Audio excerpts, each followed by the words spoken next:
యేసుక్రీస్తు నామములో అందరికీ వందనాలు. ఈరోజు దేవుని వాక్యము కీర్తనల గ్రంథము 145వ కీర్తన 14వ వచనం.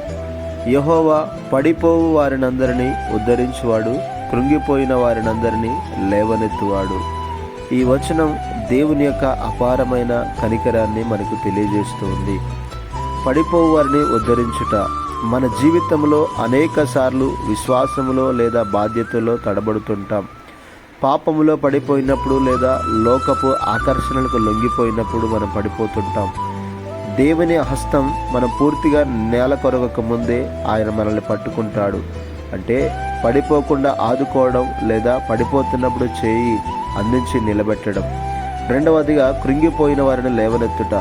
ఇక్కడ కృంగిపోవటం అంటే మానసిక వేదన, భారమైన హృదయం లేదా అవమానంతో తలదించుకోవడం. భారమైన హృదయం, అప్పుల బాధ, అనారోగ్యం, ఒంటరితనం లేదా వైఫల్యాల వల్ల మనిషి లోపల కృంగిపోతుంటాడు. గౌరవాన్ని పునరుద్ధరించుట. లోకము కృంగిన వారిని తొక్కివేస్తుంది, కానీ దేవుడు వారిని మళ్ళీ తల ఎత్తుకునేలా చేస్తాడు. ఆయన మనల్ని కేవలం రక్షించడమే కాదు, మనం తిరిగి గౌరవాన్ని, ధైర్యాన్ని ప్రసాదిస్తూ ఉంటాడు.